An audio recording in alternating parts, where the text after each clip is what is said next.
Assalamualaikum semuanya. Perkenalkan, aku Alhamza Putri dan bersama rekan aku Mutiara Ramadian. Halo, aku Mutiara Ramadian.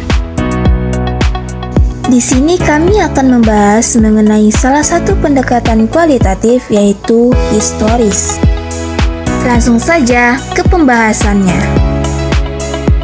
Pembahasan yang pertama mengenai pengertian pendekatan historis.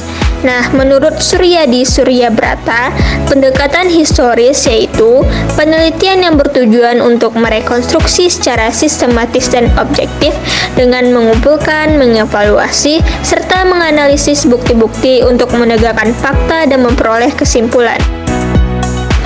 Dalam penelitian kualitatif, pendekatan historis memiliki peran untuk menguji hipotesis sebab akibat mengapa sebuah peristiwa dapat terjadi. Dalam mengumpulkan data dalam pendekatan historis harus dilaksanakan secara sistematis, sehingga mampu menggambarkan serta memahami peristiwa di masa lampau. Pembahasan selanjutnya mengenai karakteristik dan ciri-ciri penelitian kualitatif pendekatan historis. Nah, yang pertama, bergantung kepada data hasil observasi yang telah dilakukan oleh orang lain. Yang kedua, bergantung pada data primer, yaitu observasi langsung dan data sekunder hasil observasi orang lain. Nah, data primer itu sendiri bisa berupa wawancara, dokumen, dan hal lainnya. Yang ketiga, terdapat dua kritik pada pendekatan ini, yaitu kritik internal dan kritik eksternal, untuk memutuskan bobot data. Dan yang terakhir yaitu mencari data dan menggali informasi data yang lebih tua. Pembahasan selanjutnya yaitu tujuan dari pendekatan historis. Tujuan dari pendekatan historis yang pertama, agar mengetahui sesuatu yang telah berlangsung pada masa silam, sehingga dapat mempelajari kegagalan pada masa lalu dan menggapai kesuksesan pada masa sekarang. Kedua, untuk mempelajari permasalahan yang dapat diselesaikan di masa lalu, dan untuk mengetahui apakah permasalahan tersebut dapat diterapkan di masa sekarang. Ketiga, membantu prediksi. Hasil pada masa lalu dapat memberikan ide tentang rencana pada saat ini.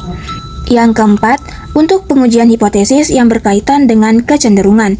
Kelima, untuk memahami praktek pendidikan dan kebijakan pada masa lalu untuk diaplikasikan pada masa kini. Pembahasan selanjutnya yaitu kelebihan dan kelemahan dari pendekatan historis. Kelebihan dari pendekatan historis yang pertama, tidak mengkhawatirkan terjadinya hubungan antara subjek penelitian dengan peneliti. Kedua, sumber data dapat dicari dengan mudah. Ketiga, data dapat dicari dengan lebih tuntas. Keempat, sumber data telah dinyatakan secara pasti, baik nama, tempat, ataupun waktu. Kelemahan dari pendekatan historis. Yang pertama, banyak hal yang bergantung pada data pengamatan orang lain di masa lalu. Kedua, banyak hal yang bergantung pada data primer. Yang ketiga, mencari data dan menggali data dari data.